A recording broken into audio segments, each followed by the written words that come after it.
ધોલેરા એક્સપ્રેસવેની કામગીરીમાં કરોડો રૂપિયાના ભ્રષ્ટાચારના આક્ષેપ સાથે ભાજપના ચૂંટાયેલા સભ્યે મામલતદારને આવેદનપત્ર પાઠવી તપાસની માંગણી કરી. વડાપ્રધાન નરેન્દ્ર મોદીના ડ્રીમ પ્રોજેક્ટ એવા Dholera SIR special investment regional વિસ્તાર માટે હાલ કરોડો રૂપિયાના વિકાસ કાર્યો ચાલી રહ્યા છે. ત્યારે સૌથી મહત્વનો એવો ભારતમાલા પ્રોજેક્ટ અંતર્ગત ચાલી રહેલા એક્સપ્રેસવે હાઈવેના કામમાં બુરાનપુરથી બાવળીયાળી સુધીના રોડનું કામ MKC કંપનીને કોન્ટ્રાક્ટ મળેલ છે.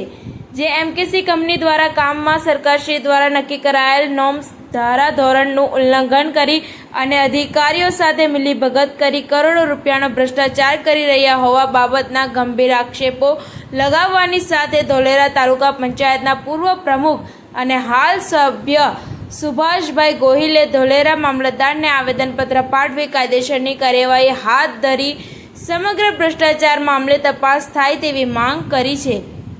વારંવાર વિવાદમાં આવતી અને અગાઉ અનેક વખત ભ્રષ્ટાચાર મામલે જેના પર આંગળી ચીંધાઈ ચૂકી છે એવી કોન્ટ્રાક્ટર કંપની MKC કંપની દ્વારા કરોડો રૂપિયાનો ભ્રષ્ટાચાર કરી ધોલેરા વિસ્તારને નુકસાન કરાતું હોય, જેથી અનેક મુદ્દાઓ સાથે તપાસની માંગ કરી હતી અને જો આગામી દિવસોમાં યોગ્ય તપાસ સાથે કાર્યવાહી ન થાય તો ઉગ્ર આંદોલનની ચીમકી પણ ઉચ્ચારી હતી. તો ભ્રષ્ટાચાર મામલે જ્યારે ખુદ ભાજપના જ આગેવાનો મેદાને આવ્યા હોય અને અગાઉ પણ આ બાબતે અનેકવાર ભ્રષ્ટાચાર થઈ રહ્યો હોવાના ભાજપ દ્વારા આક્ષેપો લગાવાયા હોય, ત્યારે વહીવટી તંત્ર દ્વારા ભાજપના આગેવાનોના આવેદનપત્ર અને રજૂઆત બાદ કોઈ કાર્યવાહી થશે કે પછી અધિકારીઓનું અકળ મૌન યથાવત રહેશે તે જોવું રહ્યું. રિપોર્ટર ચિંતન વાગડિયા, બરવાડા. મારું નામ સુભાષ ગોહિલ, ધોલેરા તાલુકા પંચાયત પૂર્વ પ્રમુખ, હાલ સદસ્ય. સુભાષભાઈ, તમે મામલતદારને આવેદન આપ્યું છે, શા બાબતે અને શું માંગ? આજે મેં ધોલેરા મામલતદાર કચેરીએ જે એક્સપ્રેસ વે બને છે બાવળિયાળીથી પીપળી બાજુ રસ્તો જઈ રહ્યો છે, 38 કિલોમીટર અંદાજિત છે. તેમાં જે માટી નાખવામાં આવી છે તે માટી સરના 22 ગામડાની અંદરથી માટી આ લોકોએ લીધી છે. સરના નિયમ મુજબ 22 ગામની અંદર માટી લેવાનો કોઈ ઉલ્લેખ જ નથી. અહીંયા કોઈને ફાઇનલ પ્લોટ, કોઈની જમીન હોઈ શકે છે, સરકારી પડતર હોય છે, પણ એમાં કોઈના ફાઇનલ પ્લોટ પણ હોઈ શકે છે. અને આ મોદી સાહેબનો ડ્રીમ પ્રોજેક્ટ છે એટલે અમે કાર્યકર તરીકે અમે ગર્વ અનુભવીએ છીએ. અને જો આવા કોન્ટ્રાક્ટર દ્વારા ભ્રષ્ટાચાર કરવામાં આવશે તો અમે નહીં ચલવી લેવી.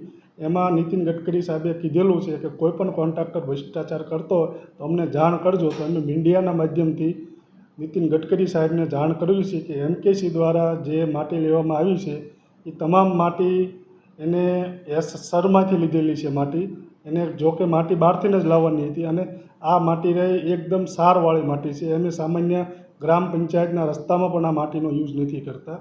અને રોડ 250 મીટરનો હોય, અત્યારે 90 મીટરના રોડનું કામ ચાલુ છે, ભવિષ્યમાં એ 250 મીટરનો બનવાનો.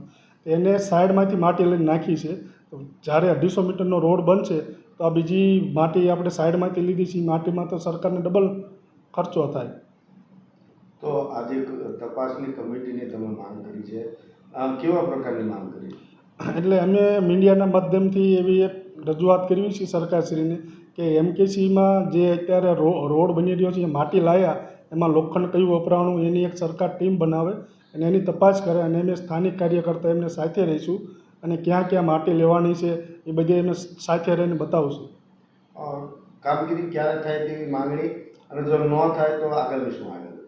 અમે તાલુકાના તમામ સદસ્યો, ગ્રામજનો, સરપંચો બધા સરકારશ્રીમાં રજૂઆત કરશું.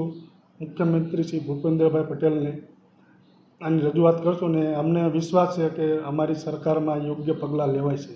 કામગીરીમાં કેવડો ભ્રષ્ટાચારનો આક્ષેપ આવતો? કામગીરીમાં તો બહુ મોટા પ્રમાણમાં ભ્રષ્ટાચાર થઈ રહ્યો છે. એટલે અમે સ્થાનિક કાર્યકર્તા તરીકે અમારી જવાબદારી બને કે કોઈ મોદી સાહેબના ડ્રીમ પ્રોજેક્ટમાં આવા ચેડા કરે, આવો ભ્રષ્ટાચાર કરે એ અમે નહીં ચલવી લઈએ.